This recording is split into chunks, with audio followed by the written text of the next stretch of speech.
अस्सलाम वालेकुम। Last lecture में हमने ऑटोनॉमिक नर्वस सिस्टम की बात की, जिसमें मेनली हमने ये डिस्कस किया कि इसके डिफरेंट पार्ट्स क्या हैं और उसके अंदर जो सिंपैथेटिक नर्वस सिस्टम और पैरासिम्पैथेटिक नर्वस सिस्टम है, इनके फंक्शंस क्या हैं और इन दोनों सिस्टम के डिफरेंसेस क्या हैं। अच्छा, अब जो है हम फार्माकोलॉजी में जो मेन टॉपिक्स हैं अगर उनमें आएँ तो ऑटोनॉमिक नर्वस सिस्टम में ये दोनों सिस्टम जो हमने बात की है last time, sympathetic nervous system और पैरासिम्पैथेटिक नर्वस सिस्टम, इसके अंदर हमने ये डिस्कस करना है कि कौन सी ड्रग्स हैं जो कि इन सिस्टम्स की एक्टिविटी को कम या ज़्यादा करती हैं। अब हमारे पास दो सिस्टम्स हैं, सिंपैथेटिक और पैरासिम्पैथेटिक। हम इंडिविजुअली इनको वन बाय वन देखेंगे कि पैरासिम्पैथेटिक नर्वस सिस्टम की पहले हम ये बात करेंगे कि कौन सी ड्रग्स हैं जो पैरासिम्पैथेटिक नर्वस सिस्टम की एक्टिविटी को बढ़ाती हैं, फिर हम उन ड्रग्स की बात करेंगे जो कि इसकी एक्टिविटी को कम करती हैं। अच्छा, इसमें हमारा जो मेन टॉपिक है वो है कोलिनर्जिक एगोनिस्ट्स। अब कोलिनर्जिक का क्या मतलब है? देखो, हमने लास्ट टाइम बात की कि पैरासिम्पैथेटिक नर्वस सिस्टम का जो न्यूरोट्रांसमीटर है वो एसिटाइल कोलिन होता है। अब एसिटाइल कोलिन जो है ये मेन न्यूरोट्रांसमीटर है पैरासिम्पैथेटिक नर्वस सिस्टम का। अब क्योंकि एसिटाइल कोलिन के अंदर ये जो कोलिन है, इसकी वजह से हम इसको कह रहे हैं कि ये कोलिनर्जिक है, ठीक है। और एगोनिस्ट ये वो ड्रग्स होती हैं जो कि किसी सिस्टम की एक्टिविटी को इंक्रीज़ करती हैं। एंटेगोनिस्ट वो होती हैं जो कि एक्टिविटी को डिक्रीज़ करती हैं। अब कोलिनर्जिक एगोनिस्ट हमारे पास वो ड्रग्स हैं जो कि पैरासिम्पैथेटिक नर्वस सिस्टम की एक्टिविटी को बढ़ाएंगी या कोलिनर्जिक सिस्टम की एक्टिविटी को बढ़ाएंगी। अब इन ड्रग्स को, ये जो कोलिनर्जिक एगोनिस्ट हैं, इनको हम, क्योंकि ये पैरासिम्पैथेटिक नर्वस सिस्टम की एक्टिविटी को बढ़ा रही हैं, तो इसको हम पैरासिम्पैथोमाइमेटिक ड्रग्स भी बोल सकते हैं। पैरासिम्पैथोमाइमेटिक्स। अब मिमिक का या माइमेटिक का मतलब होता है इंक्रीज़ करना। तो वो ड्रग्स जो कि पैरासिम्पैथेटिक सिस्टम की एक्टिविटी को इंक्रीज़ करेंगी उनको हम बोलेंगे पैरासिम्पैथोमाइमेटिक्स या पैरासिम्पैथोमाइमेटिक ड्रग्स। अच्छा, इसके अलावा इसको हम कोलिनोमाइमेटिक भी बोल सकते हैं। आपको एग्ज़ाम में किसी तरह से भी जो है क्वेश्चन पूछा जा सकता है, वो कह सकता है कि आप क्लासीफाई करें या एक्सप्लेन करें कोलिनर्जिक एगोनिस्ट को या पैरासिम्पैथोमाइमेटिक ड्रग्स को या कोलिनोमाइमेटिक ड्रग्स को। तो इनमें से जिस तरह से भी आपको एग्ज़ाम में पूछा जाए उसमें एक ही चीज़ आएगी कि वो ड्रग्स जो कि हमारे पास पैरासिम्पैथेटिक सिस्टम की एक्टिविटी को बढ़ाती हैं उनको हम इन क्लासेस के अंदर हम डिस्कस करेंगे। अच्छा, इसके अलावा हमारे पास एग्ज़ाम में ना अक्सर क्वेश्चन आता है कि न्यूरोट्रांसमिशन एक्सप्लेन करें कोलिनर्जिक न्यूरॉन के ऊपर। एक हमारे पास एड्रीनर्जिक न्यूरॉन्स होती हैं, एक कोलिनर्जिक न्यूरॉन्स हैं। एड्रीनर्जिक न्यूरॉन्स जो हैं वो इनर्वेट करती हैं एड्रीनर्जिक सिस्टम को, सिंपैथेटिक सिस्टम को, लेकिन जो कोलिनर्जिक न्यूरॉन्स हैं ये इनर्वेट करेंगी कोलिनर्जिक सिस्टम को, यानी कि पैरासिम्पैथेटिक सिस्टम को। अब न्यूरोट्रांसमिशन जो है, एक पहले हम ये बात कर लें कि आपके एग्ज़ाम में क्या पूछा जा सकता है इस टॉपिक के या इस चैप्टर के हवाले से। आपसे वो कह सकता है कि न्यूरोट्रांसमिशन एक्सप्लेन करें एट कोलिनर्जिक न्यूरॉन्स, या वो कह सकता है कि कोलिनर्जिक एगोनिस्ट जो हैं इनको क्लासीफाई करें और उसके अंदर से जो क्लासिफिकेशन होगी उसके अंदर से किसी एक ड्रग की वो एक्सप्लेनेशन आपसे पूछ सकता है। और जो ड्रग्स की एक्सप्लेनेशन होती है उसमें मेनली हमें हमें जो बताना होता है वो बेसिकली उसका मैकेनिज़्म ऑफ एक्शन है उस ड्रग का, उसके फार्माकोलॉजिकल एक्शंस हैं, उसके थेराप्यूटिक यूजेस हैं, साइड इफ़ेक्ट्स हैं, इसके अलावा उसकी फार्मेकोकाइनेटिक पैरामीटर्स हैं और उसके कोई अगर ड्रग इंटरेक्शंस हैं तो वो हमने एक्सप्लेन करने होते हैं। तो ये सारी चीज़ें हम डिस्कस करेंगे और जिस तरह हमने लास्ट टाइम बात की कि हम इसको डिस्कस इसी तरह से करेंगे, इसी एंगल से करेंगे कि आपके जो एग्ज़ाम्स हैं उनमें आपको कोई परेशानी ना हो। तो सबसे पहले हम बात करते हैं न्यूरोट्रांसमिशन की। अब न्यूरोट्रांसमिशन में जो हमारे पास जैसे ये कोलिनर्जिक न्यूरॉन्स के ऊपर न्यूरोट्रांसमिशन है तो उसमें हमारे पास जो स्टेप्स होते हैं, सबसे पहले हमारे पास इसमें आता है सिंथेसिस ऑफ न्यूरोट्रांसमीटर। अब न्यूरोट्रांसमीटर हमें पता है कि जो कोलिनर्जिक सिस्टम है या पैरासिम्पैथेटिक सिस्टम है उसमें हमारे पास जो न्यूरोट्रांसमीटर है वो कौन सा है? एसिटाइल कोलिन है। तो सबसे पहले हम बात करेंगे synthesis of acetyl choline. Synthesis के बाद सेकंड जो स्टेप है वो होता है स्टोरेज का। स्टोरेज के बाद हमारे पास जो स्टेप आता है वो होता है रिलीज़ ऑफ न्यूरोट्रांसमीटर। तो ये एक सीक्वेंस से सारी चीज़ें चलती हैं। रिलीज़ के बाद हमारे पास आएगा बाइंडिंग टू द रिसेप्टर,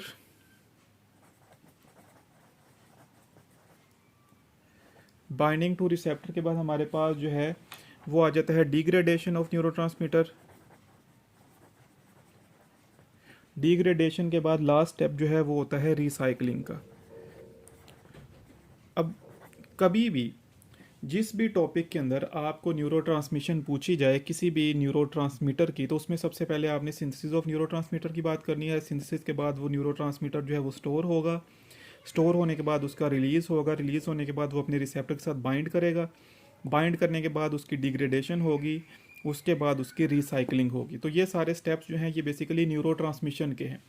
अब न्यूरोट्रांसमिशन एट कोलिनर्जिक न्यूरॉन्स अगर हम बात करें तो उसको हम इस तरह से समझ सकते हैं कि ये एक पूरा प्रोसेस है न्यूरोट्रांसमिशन का। अब देखें इसमें ना हमने जो बात की है कि फर्स्ट स्टेप क्या है, सिंथेसिस ऑफ न्यूरोट्रांसमीटर। अब यहाँ पे क्या है, ये हमारे पास प्री साइनेप्टिक न्यूरॉन है और ये पोस्ट साइनेप्टिक इफेक्टर ऑर्गन है। अब प्री साइनेप्टिक न्यूरॉन जो है ये बेसिकली एक सेल है, ये एक्स्ट्रा सेलुलर है, ये इंट्रा सेलुलर है। अब एक्स्ट्रा सेलुलर में हमारे पास एक कोलिन है जो अमाइनो एसिड है, इसने मूव करके जाना है इंट्रा सेलुलर उस न्यूरॉन के अंदर। अब ये न्यूरॉन कौन सी है, प्री साइनेप्टिक न्यूरॉन है। ये हमने लास्ट टाइम बात की थी, प्री साइनेप्टिक या प्री गैंग्लियोनिक न्यूरॉन। अब होता यह है कि यहाँ पे एक सोडियम चैनल है, जब ये सोडियम चैनल ओपन होता है तो उससे क्या होता है, सोडियम जो है जो सेल के बाहर पड़ा हुआ है वो सेल के अंदर जाएगा, और जब ये सेल के अंदर जाएगा उसके साथ ही कोलिन भी सेल के अंदर चली जाती है। अब कोलिन सेल के अंदर चली जाएगी, सेल के अंदर ऑलरेडी प्रेजेंट होता है एसिटाइल कोएंजाइम ए जो कि माइटोकॉन्ड्रिया बना रहा होता है। इस सेल के अंदर माइटोकॉन्ड्रिया होंगे, माइटोकॉन्ड्रिया जो है वो एसिटाइल कोएंजाइम ए बनाता है, कोलिन जो है वो सेल के अंदर आई, ये दोनों आपस में मिलेंगे, कोलिन और एसिटाइल कोएंजाइम ए मिलने के बाद क्या होगा, ये कन्वर्ट हो जाएगा एसिटाइल कोलिन में, तो ये एसिटाइल कोलिन की सिंथेसिस हो जाएगी। अब जब ये सिंथेसाइज हो जाएगा, अब देखें आप ये इंट्रासेलुलर जो है प्री साइनेप्टिक न्यूरॉन के अंदर ये सिंथेसाइज हो गया, लेकिन यहाँ पे ये अनस्टेबल होगा।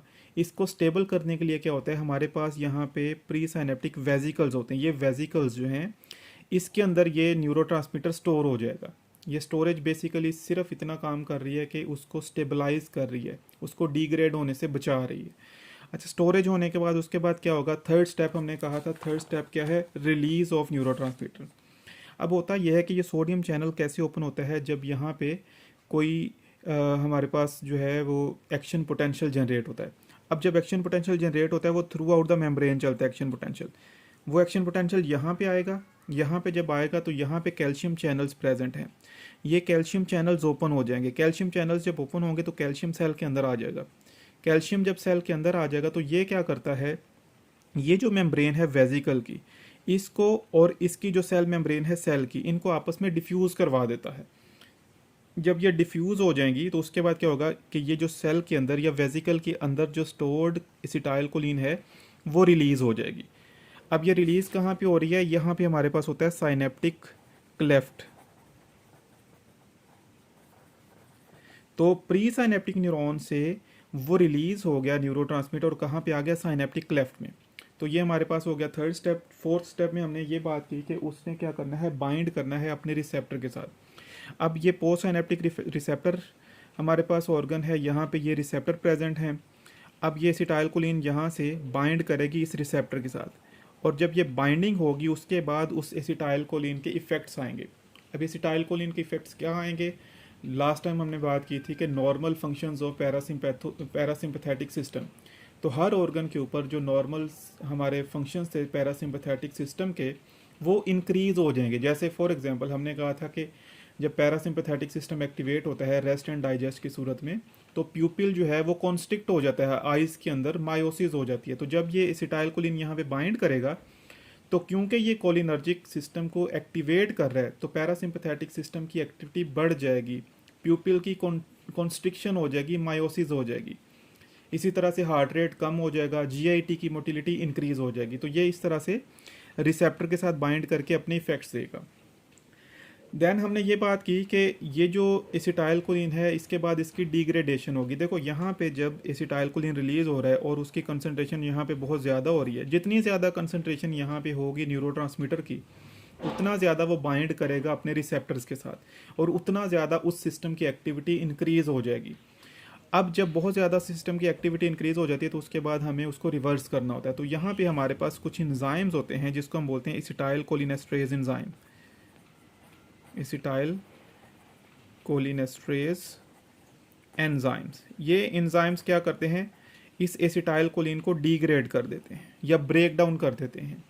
तो उससे क्या होगा, जब ये डीग्रेड होगा, ब्रेक डाउन होगा, तो इसकी जो एक्टिविटी है, रिसेप्टर के साथ बाइंडिंग है, वो ख़त्म हो जाएगी, जिसकी वजह से क्या होगा, जो एक्शंस हैं, जो मायोसिस हो गई थी या हार्ट रेट कम हो गया था, वो दोबारा से नॉर्मल पे चला जाएगा। अब डीग्रेड करेगा ये एंजाइम, एसिटाइल कोलिनेस्ट्रेज एंजाइम क्या कर रहा है, एसिटाइल कोलिन को कन्वर्ट कर रहा है एसीटेट में और कोलिन में। तो ये दो चीज़ें बन जाएंगी हमारे पास। अब लास्ट स्टेप हमने कहा था रिसाइकलिंग। तो ये जो कोलिन बनेगा ये वापस से चला जाएगा शुरू में और सिस्टम दोबारा से रिसाइकल हो जाएगा। ये सारा जो सिस्टम है या सारा जो साइकिल है ये दोबारा से स्टार्ट हो जाएगा। तो ये टोटल प्रोसेस जो है इसको हम बोलते हैं न्यूरोट्रांसमिशन। अब ये हर सिस्टम के अंदर होगी। जैसे हम कोलिनर्जिक न्यूरॉन्स की बात कर रहे हैं तो एसिटाइल कोलिन आ गया। अगर हम एड्रिनर्जिक सिस्टम की बात करेंगे तो हमारे पास नोरेपिनेफ्रिन आ जाएगा। इसी तरह से डोपामीन है, सीरोटोनिन है, हर एक की न्यूरोट्रांसमिशन के यही स्टेप्स होंगे। अब ये जो न्यूरॉन ट्रांसमिशन है इसको याद रखना या इसको समझना ज़रूरी इसलिए है कि हम जितनी भी ड्रग्स की बात करेंगे इस सिस्टम के अंदर जो कि पैरासिम्पथेटिक सिस्टम की एक्टिविटी को बढ़ाती हैं, वो इसी सिस्टम के थ्रू उसको बढ़ाएंगी। ठीक है।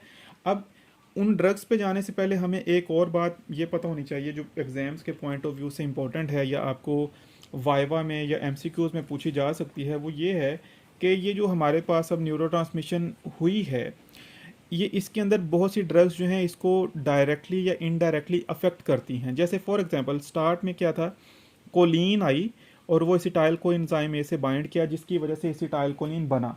लेकिन एक ड्रग है हेमिकोलिनियम, वो क्या करती है, इसकी ट्रांसपोर्ट को इनहिबिट कर देती है। जैसे हेमिकोलिनियम एक ड्रग है, ये क्या करेगी, ये जो ट्रांसपोर्ट हो रही है ना कोलिन, इसको इनहिबिट कर देगी। जब कोलिन की ट्रांसपोर्ट इनहिबिट हो जाएगी, वो एंटर नहीं होगी, इसका मतलब है ये स्टेप जो है वो नहीं होगा जो सिंथेसिस का है। तो सिंथेसिस जो है वो इनहिबिट कर रहा है हेमिकोलिनियम। आपसे वाइवा में या इसमें एमसीक्यू में पूछा जा सकता है कि कौन सी ड्रग है जो कि ट्रांसपोर्ट ऑफ कोलिन को इनहिबिट करता है। फिर उसके बाद यहाँ पे अगर हम रिलीज़ की बात करें तो कुछ ड्रग्स ऐसी हैं जो इसके रिलीज़ को इनहिबिट करती हैं, कुछ ड्रग्स ऐसी हैं जो इसके रिलीज़ को इंक्रीज़ करती हैं। अब अगर इसके ये रिलीज़ हो रहा है एसिटाइलकोलिन, अगर ये बहुत ज़्यादा रिलीज़ हो जाएगा तो पैरासिम्पथेटिक सिस्टम के इफेक्ट्स बहुत ज़्यादा इंक्रीज़ हो जाएंगे। अगर ये कम रिलीज़ होगा या बिल्कुल रिलीज़ नहीं होगा तो पैरासिम्पथेटिक के इफेक्ट जो हैं वो बिल्कुल ख़त्म हो जाएंगे। तो यहाँ पे हमारे पास एक जो है टॉक्सिन है बोचुलिनम टॉक्सिन।